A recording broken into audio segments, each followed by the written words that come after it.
ፊልምና እንትጅምር ሚስተር ሆን ጀነራልይን ዝበሃሉ ሰባት እንዳረየናዩ እዞም ክልተ ሰባት እዚኦም ንነዊሕ ዓመት ዘይተፈላለዩ የዕርኽትዮም ብኻልእ ገጽ ድማ ጀነራል ቲንታ ዝበሃል ናይ ማንቹ መንግስቲ ዋና መራሕን ጨካንን ዝኾነ ሰብ ኣሎ። እዚ ሰብ እዚ ድማ ኣብ ልዕሊኡ ዝኾነ ይኹን ሰብ ተንኮል እንተሓሲቡ ክሳብ ነቲ ሰብ ንሱ ዝረኽቦ ነቶም ኣብ ውሽጢ እታ ከተማ ዝርከቡ ሰባት ብምሎም እንዳሳቀ ይቀትሎም። ብኻልእ ገጽ ድማ ነቶም ተምሃሮ ሓቂ ጥራሕ ዘምህር ሓደ ኣክቲቪስት ንርኢ። ኣብዛ መዓልቲ እዚኣ ድማ ጀነራል ቲንታ ናብዚ መምህር እዚ ይመጽእ። ጀነራልይን ድማ ነቲ ዝፍጠር ዘሎ ነገር ተሓቢኡ እንዳረኣየ ነበረ።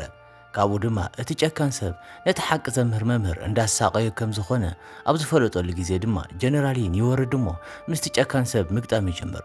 እቶም ኣብ ትሕቲ ቲንታ ዝርከቡ ጨካናት ወታደራት እውን ነቲ ቦይን ዘሎ ጀነራል ከጥቅዕዎ ይጅምሩ። ቲንታ እውን ጀነራልይን ንዕኡ ደፊሩ ክገጥሞ ስለ ዝመፀ ብጣዕሚ ይሓርቕ እሞ ኣብ ቅድሚቶም ወታደራቱ ወፂኡ ምግጣም ይጅምር። ኣብ መንጎ እቲ ኣብ ክልቲኦም ዝግበር ግጥም ድማ ቲንታ ጸብላልነት የርኢ። ብኻልእ ገጽ ድማ ኣብ ውሽጢ እታ ከተማ ታንክሳንያኦ ዝበሃል ዝተኸበረ ሰብ ኣሎ። እዚ ሰብ እዚ ድማ ጀነራልይን በቲ ዝሰርሖ ጌጋ ምኽንያት ተሰቒሉ እንዳተሃረመ እንዳረኣየ እዩ። እቲ ምርኢት እንትቕየር ድማ እቶም ናይ ሚስተር ሆ ተምሃሮ ነቲ ነገር ሰሚዖም ናብቲ ቦታ እንዳኸዱ እዮም። ካብኡ ድማ ካብ ሰለስቲኦም ናይ ሚስተር ሆ ተምሃሮ እቲ ብጣዕሚ ደፋር ዝኾነ ልዩ እዩ ዝበሃል። በመቐጻል ድማ ልዩ እቲ ዝሰርሕዎ ዘለዉ ነገር ትኽክል ከም ዘይኾነን ከምኡውን ንጀነራልይን ከሳቒዎ ከም ዘይብሎም ይዛረብ። ታንክ ድማ ነዚ ምስ ሰምዐ ናብ ልዩ ኸይዱ ብምሕናቕ ንምንታይ ከምዚ ኢሉ ከም ዝተዛረበ ይሓቶ። ኣብዚ ግዜ እዚ ድማ እቲ ዋንግ ዝበሃል ሰብ ይመጽእ እሞ እቲ ወዱ ምንም ነገር ከም ዘይፈልጥን ከምኡውን ንታንክ ምሕረት ንኽገብረሉ ይልምኖ። ካብኡ ድማ ልዩ በቲ ናይ ኣቡኡ ልመና ምኽንያት ብሂወት ክተርፍ ከኣለ። በመቐጻል ድማ ዋንግ ነቶም ተምሃሮ እንዳመኸሮም እዩ። ኣብ መንጎቶም ጨካናት ሰባት እንትኾኑ ንኹሉ ነገር ሪኦም ከም ዘይረኣዩ ክሓልፉ ከም ዘለዎምን ከምኡውን ኣብ ትሕቲኦም ኮይኖም ክመሃሩ ከም ዘለዎም ይነግሮም። እቶም ናይ ሚስተር ሆ ተምሃሮ ግን በቲ ናይ ዋንግ ሓሳብ ኣይተሰማምዑን። ቀጺሎም ድማ ናብቲ ሚስተር ሆ ዝበሃል መምህሮም ድሕሪ ምኻዶም ብዛዕባ ኩሉ ነገር ይነግርዎ። ሚስተር ሆ ድማ ንዕኦም እንተምህሮም ኣብ ጎኒ ሓቂ ጠጠው ንኽብሉን ከምኡውን ኩሉ ግዜ ንሓቂ ንኽማገቱ ገይሩ እዮም ሂርዎም። ካብኡ ድማ ሎሚ ሓቂ ከይትዛረቡ እንዳተባሃልና ኢና፣ ስለዚ እንታይ ንግበር ኢሎም ይሓትዎ። ሚስተር ሆ ድማ ነቶም ዓመፀኛታት መንግስቲ ከጥፎም ከም ዝደሊ ይዛረብ። ኮይኑ ግን ከምዚ ኣብ ዝግበረሉ ግዜ ዓመፀኛ ተባሂሉ ንቦይን ክቐተል ይኽእል እዩ። ስለዚ ድማ ሕጂ ሚስተር ሆ ምስቶም ተምሃሮኡ ኮይኑ እቲ ሕብረተሰብ ብሓባር ንኽዕምፅ ንምግባር ሓሳብ የቕርብ። በመቐጻል ድማ ሚስተር ሆ ነቶም ሰለስተ ተምሃሮ እቲ ናይ ማንቹ መንግስቲ ሚስጥራዊ ሰነዳት ዝርከበሉ ሓደ ሕቡእ ቦታ ምልክት ሂቦም።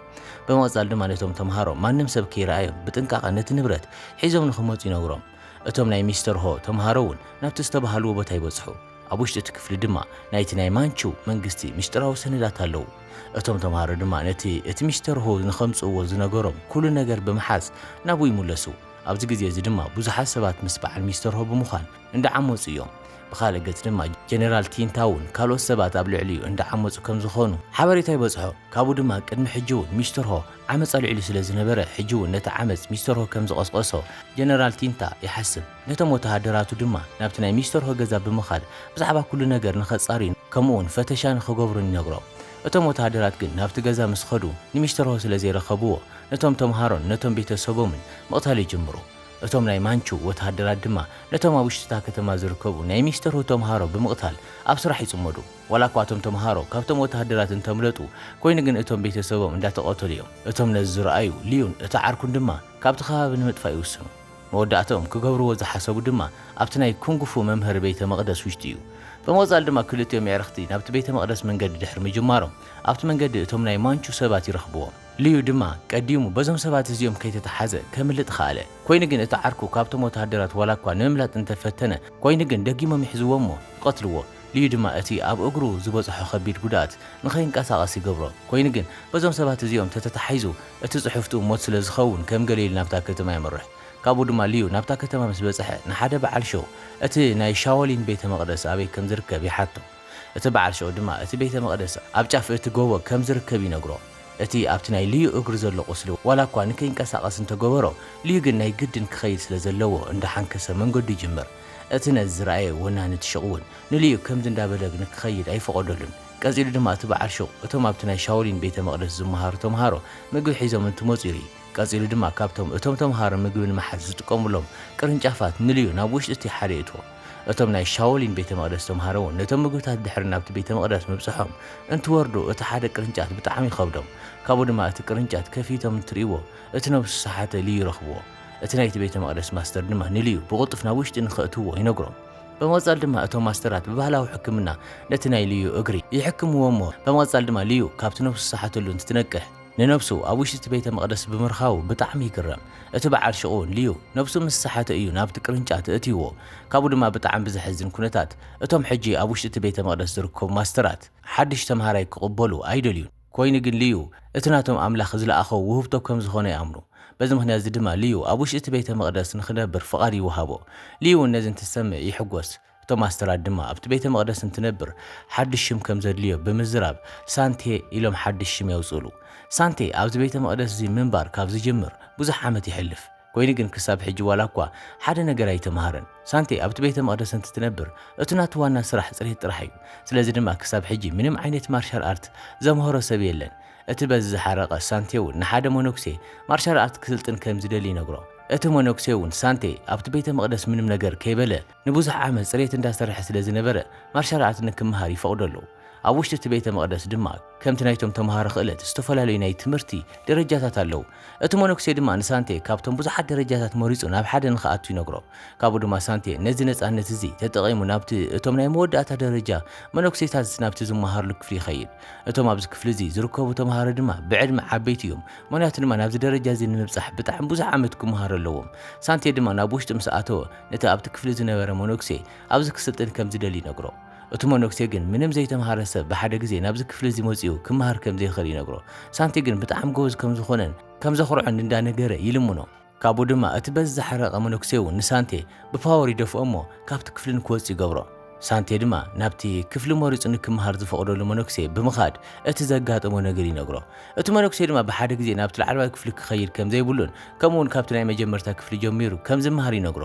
ሕጂ ድማ ሳንቴ ናብቲ ናይ መጀመርታ መሰልጠኒ ክፍሊ ኣቱ። ኣብ ውሽጢ እዚ ክፍሊ እዚ ድማ ብማይ ዝመልአ ጉድጓድ እንትህሉ እቶም ተምሃሮ ድማ ብዕንጨይቲ ገይሮም ነቲ ጉድጓድ እዚ ክሓልፍዎ ኣለዎም። ካብኡ ድማ እቶም ተምሃሮ ነቲ ጉድጓድ ከይሰገሩ ተሪፎም ናብ ውሽጢ እቲ ማይ እንተኣትዮም እቲ ክዳኖም ክሳብ ዝደርቕ ምግቢ ክበልዑ ኣይኽእሉን። ሳንቴ እውን ቅድሚ ሕጂ ልምዲ ስለ ዘይነበሮ ናብቲ ማይ ይኣቱ እሞ ክዳኑ ይብስብስ። በዚ ምክንያት እዚ ድማ እቲ ክዳኑ ክሳብ ዝደርቕ ምግቢ ክበልዕ ኣይከኣለን። ብምቕፃል ድማ ሳንቴ እቲ ክዳኑ ደሪቑ ዋላ እኳ ናብቲ እንዳ ምግቢ እንተኸደ ኮይኑ ግን እቶም ዝተረፉ መነኩሴታት ነቲ ምግቢ ብምሉእ በሊዖሞ ነበሩ። እቲ በዚ ዝሓረቐ ሳንቴ ድማ መፍስሕ ንምርካብ ኢሉ ናብቲ እንዳ ምግቢ በቲ ሓፁር ዘሊሉ ንምእታው ይፍትን። ኮይኑ ግን እቶም ንሳንቴ ዘሰልጥንዎ መነኩሴ ነዚ ተግባር እዚ ሪኦም ስለ ዝነበሩ ተወሳኺ ቅፅዓት ይህብዎ። ሳንቴ እውን ነዚ ነገር እዚ ንምኽኣልን ከምኡውን ምግቢ ንምብላዕ ናይ ግድን ክለማመድ ከም ዘለዎ ይኣምን። ሕጂ ድማ ሳንቴ ኩሉ ግዜ ነዚ ነገር እዚ ብምልማዱ ምክንያት ብሓደ እግሩ ምንም ነገር ከይረገፀ ኣብ ኣየር ምንቅስቓስ ይኽእል። እቶም ማስተራት ድማ ሳንቴ ነዚ ፈተና እዚ ብዝግባእ ስለ ዝሓለፎ ናብቲ ቀፃሊ ክፍሊ የሰጋግርዎ። ኣብ ውሽጢ እዚ ክፍሊ እዚ ድማ እቶም መነኩሴታት ኣብ ናይ ኢድ ጥንካረ እቶም ዝሰርሑ ኣብቲ ናይ ኢዶም መተዓፃፅፊ ከባቢ ዝወግእ በሊሕ ነገር ይግበረሎም እሞ ማይ ንክሽከሙ ይግበሩ። ካብኡ ድማ እቶም ተምሃሮ ነቲ ኢዶም እንተዓፂፎም እሞ እቲ ኣብ ኢዶም ዝርከብ በሊሕ ነገር ነብሶም ክወግኦም እዩ። በዚ ምክንያት እዚ ድማ እቶም መነኩሴታት ኢዶም ከይዓፀፉ ነዊሕ ሰዓት ይጓዓዙ። ሳንቴ ድማ ቀደሙ እውን እቲ ኢዱ ጠንካራ ስለ ዝነበረ ነዚ ፈተና እዚ ብቐሊሉ ይሓልፎ።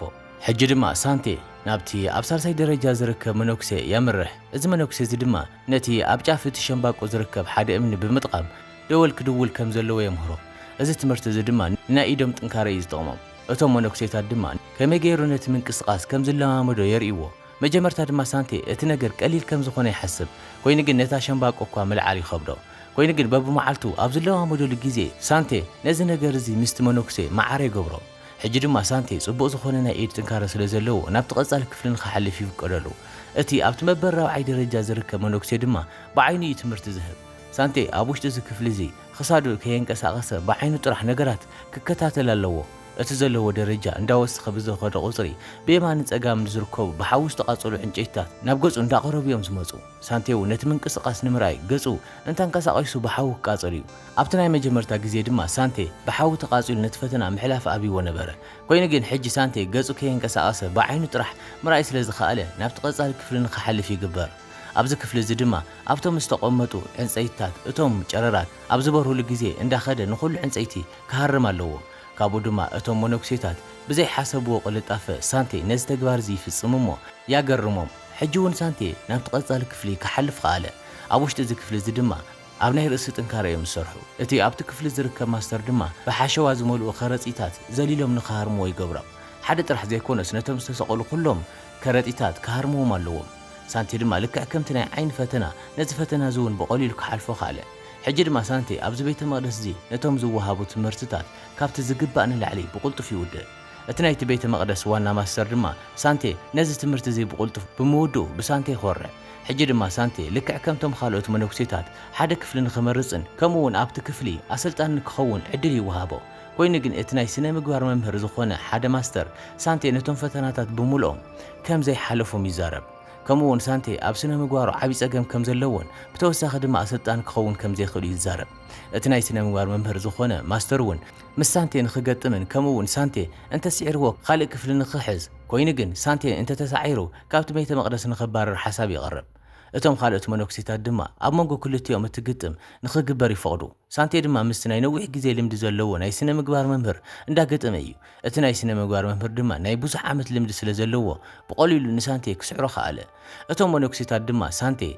بحاده غزي تسعيرو كابت فتنا كودق سلا زيدليو دغيمو عدل نخركب يغورو سانتي دما كابوشت تچاكا عنصيتي ارمو حدش مسارح يسرح كابو دما ابلعلي اتمسارح ناي بعل زخونه تكنيك دحر مفتارو نتناي سنه مغبار ممهر كسعرو خاله اتم نايت بيت مقدس ابالاتون سانتي حدش مسارح بمفتارو بتعمي يقرمو بمغزال دما كلهم كابت كف زبولو تلاعيلهم نسانتي حجي حدش كفلي ممسرات كم زخلن كمون ابوشت بيت مقدس ماستر خوينو كغلغل كم زخلي نغرو سانتي جن ابتم حجي زلو كفلتات كسلطن ايدلين ناي بعل زخون حدش كفلن تمرتن مسريتو ابوشت كفلي نتوم تمهارو مسلطان يدليتو اتم ماسترات دما اتناي سانتي حساب منم خفاء سلا زيبلو كمون خغبر يفقدلو كوين جن سانتي قدمنا بتناي مسلطان سراح متاو خغبر زدل حد ነገር አለው ቅድም ሕጂ ነቲ ናቶም መምህር ዝኾነ ሚስተር ሆን ነቶም ካልኦት ይዕርፍቱ ዝቀተለሉ ሓደ ጸላ ኣለዎ በመቀጻል ድማ እቲ ሰብ ታንክ ከም ዝበሃልን ከምውን ክሳብ ሕጂ ነቶም ነበርቲ እንዳበደሎም ከም ዝኾነ ይነግሮም በመቀጻል ድማ ሳንቴ ቅድም ናብቲ ናይ ስልጠና ስራሕ ምእታው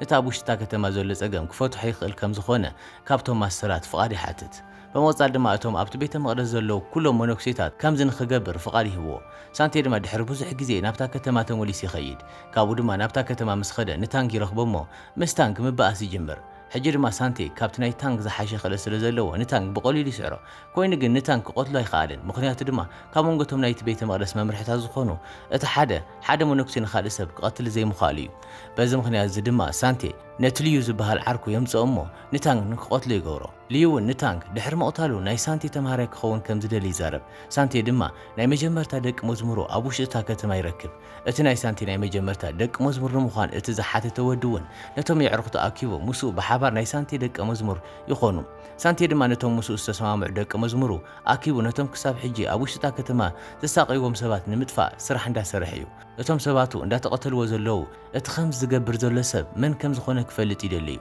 በመቐጻል ድማ ቴንታ ነዚ ስራሕ እዚ እቲ ቻንግ ዝበሃል ጨካን ሰብ ይመርጾ ቻንግ ድማ ነቶም ኣብታ ከተማ ዝርከቡ ዓመፅ ዝበሃሉ መናእሰያት ኣኪቡ እንዳሃረሞም እዩ ኣብዚ ግዜ እዚ ድማ ሳንቴ ናቦም ይመጽ እሞ እቲ ናይ ታንክ ቀታሊ ንሱ ከም ዝኾነ ይነግሮም እቶም ናይ ቻንግ ሰባት ድማ ነዚ ምስ ሰምዑ ኣብ ልዕሊ ሳንቴ መጥቃዕትን ምፍጻም ይኸዱ ሳንቴ ድማ ንቻንግ ክቐትሎ ስለ ዘይኽእል ናብ መንጎ እቲ ባእሲ እትዎሞ በቶም ናይ ባዕሉ ሰባት ተወጊኡ ንኽመውት ይገብሮ እቶም ናይ ቻንግ ሰባት ድማ ዋላ እኳ ብዙሓት እንተኾኑ ኮይኑ ግን ንሳንቴ ክስዕርዎ ይከኣሉን እቲ ናይ ቻንግ ሞት ዝሰምዐ ቴንታውን ብጣዕሚ ይሓረቕ ሰሙን ኣብ ዘይመልእ ግዜ እቶም ናቱ ወሰንቲ ዝበሃሉ ክልተ ሰባት ብምማቶም ምክንያት ነቶም ኩሎም ሰባቱ ናብቲ ቦታ ንኽዋፈሩ ይገብር ሕጂ ድማ እቶም ናይ ቴንታ ወታሃደራት ነቲ ሞኖክሴን ከምኡውን ነቶም ናቱ ተምሃሮ ንምቕታል ናብቲ ቤተ መቅደስ እንዳምርሑ እዮም ሳንቴን እቶም ተምሃሮን ድማ እቶም ናይ ቴንታ ሰባት ቅድሚ ናብቲ ቤተ መቅደስ ምኻዶም ኣብቲ መንገዲ ጠጠው የብልዎም እቶም ሰባት ኣብ ዝገጥሙሉ ግዜ ድማ ቴንታን ሳንቴን ይረኣዩ ካብኡ ድማ ቴንታ ብጣዕሚ ስለ ዝሓረቐ ክልተ ሰይፍ ሒዙ ናብ ሳንቴ ይኸይድ ሳንቴ ድማ ነቲ ባዕሉ ካብ ዕንፀይቲ ዝፈጠሮ መሳርሒ ብምሓዝ ምስ ቴንታ እንዳገጠመ እዩ ካብኡ ድማ ክልቲኦም ተመሳሳሊ ክእለት ስለ ዘለዎም ንነዊሕ ግዜ ይገጥሙ ሳንቴ ድማ ንጀነራል ቴንታ ንምቕታል ዋላ እኳ ብዙሕ ዕድል እንተረኸበ ኮይኑ ግን ሕጂ ሰብ ክቐትል ስለ ዘይኽእል ንዕኡ ኣይጎድኦን ኮይኑ ግን ቴንታ ድሕሪ ሕጂ ንሰባት ንኸየጠቅዕን ከምኡውን ባዕሉ ጠጠው ኢሉ ከምዘይኸይድ ገይሩ ይሃርሞ ኣብቲ ናይ መወዳእታ ምርኢት ድማ ሳንቴ ናይ ባዕሉ ቤት ትምህርቲ ከፊቱ ነቶም ተምሃሮ ካብዚ ከምዚ ዓይነት ጨካን ሰብ ንነብሶም ምክልኻል ንክእሉ ገይሩ እንዳምሃሮም እዩ ፊልምና ድማ ኣብዚ ውዳ እምበር ከስ ክቡራት ተኸታተልትና ናይ ሎም ፊልምና እዚኣ ትመስል ነይራ ክሳብ ብኻልእ ፊልም ንራኸብ ድማ ሰናይ ቅነ